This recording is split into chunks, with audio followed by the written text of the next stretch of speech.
अस्सलाम वालेकुम जी। My name is Mohammad Burhan. I am IVF lab director Genova IVF and fertility centre. आज हम डिस्कस करने जा रहे हैं अबाउट स्पर्म DNA फ्रेगमेंटेशन के हवाले से। स्पर्म DNA फ्रेगमेंटेशन बेसिकली पहले तो ये हमें पता होना चाहिए कि होता क्यों है, क्या रीज़न्स हो सकती हैं और इसका प्रोसीजर्स क्या है करवाने का, फिर इसके रिज़ल्ट्स के हवाले से हम डिस्कस करेंगे और इसके पेशेंट को क्या एडवांटेजेस या फ़ायदे हो सकते हैं। फ़र्स्ट ऑफ़ ऑल हम ये डिस्कस करेंगे कि ये बेसिकली हो क्यों रहा है या होता क्यों है स्पर्म DNA फ्रेगमेंटेशन। उसकी कुछ रीज़न्स हैं। नंबर 1 हो सकता है कि पेशेंट या तो स्मोकिंग में है, स्मोकिंग कर रहा है, या वो अल्कोहलिक है, या पुअर डाइट प्लान के साथ वो चल रहा है, या कोई डिज़ीज़ है, उसे कोई फ़ीवर है।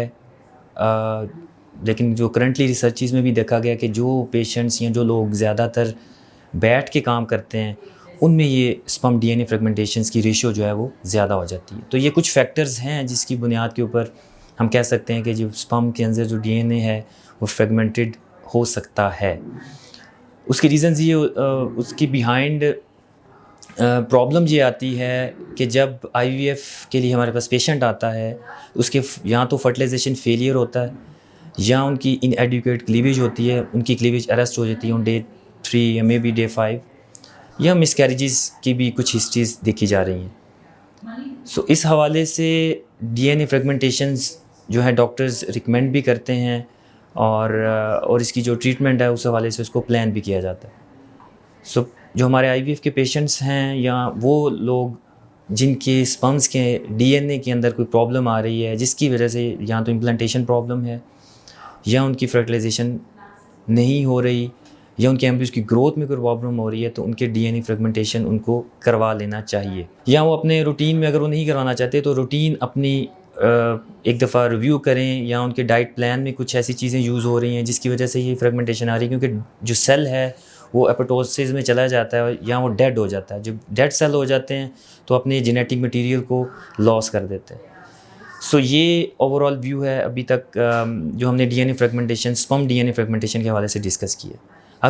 अब हम डिस्कस करेंगे कि प्रोसीजर क्या है। बेसिकली अगर किसी ने DNA फ्रेगमेंटेशन करवाना है तो उसके लिए हमें उसका सीमन सैंपल चाहिए होगा, लेकिन वो कुछ उसकी रिक्वायरमेंट है।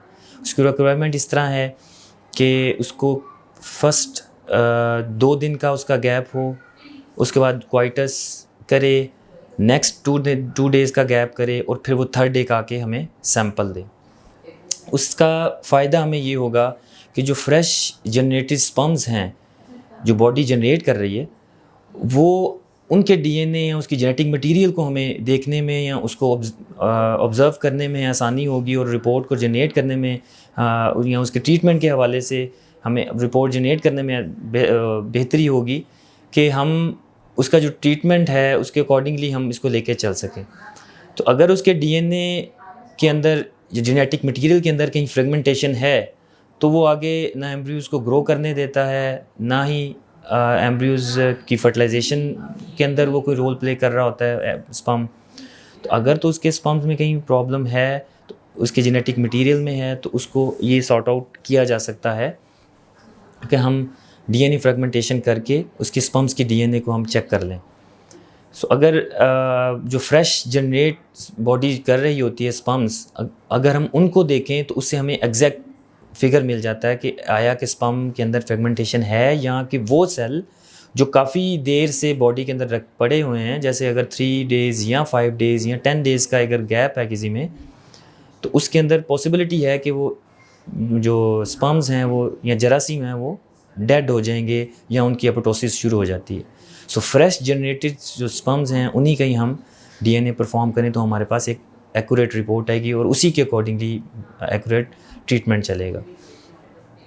3rd नंबर पे हमारे पास रिज़ल्ट्स हैं। अगर हम देखें एट दी एंड जब रिपोर्ट बना ली जाती है, और आफ्टर 2 to 3 डेज़ के बाद इसकी तकरीबन हमें रिपोर्ट हम जनरेट करते हैं, और फिर उसके बाद ओबियसली जो भी आपके कंसल्टेंट हैं या डॉक्टर हैं, आप उनसे डिस्कस करते हैं, उसके अकॉर्डिंगली फिर वो आपका ट्रीटमेंट प्लान करते हैं, ताकि इस रिपोर्ट को या जो DNA में कहीं फ्रेगमेंटेशन आ चुकी है उसको हम जो है वो ट्रीटमेंट के अकॉर्डिंगली वो डॉक्टर आपका प्लान करके उसको बेहतर किया जा सकता है। सो इसके जो बाकी ओवरऑल चीज़ें हैं इसमें कोई ऐसी चीज़ नहीं है, लेकिन कोई स्पेशल टेस्ट है तो उस हवाले से इसकी जो प्लान है टेस्ट करने का और रिपोर्टिंग का वो थोड़ा सा डिफरेंट है बाकी सीमन एनालिसिस की रिपोर्ट से। अगर आपको इसके रिगार्डिंग कोई क्वेश्चन होगा तो आप ज़रूर कमेंट्स में ज़रूर इज़हार कीजिएगा, चाहे वो प्रोसीजर के हवाले से है, चाहे वो कॉस्ट के हवाले से है, या चाहे वो रिज़ल्ट्स के हवाले से है, तो फिर ये है कि आपको उसका भी आंसर कर दिया जाएगा। Thank you.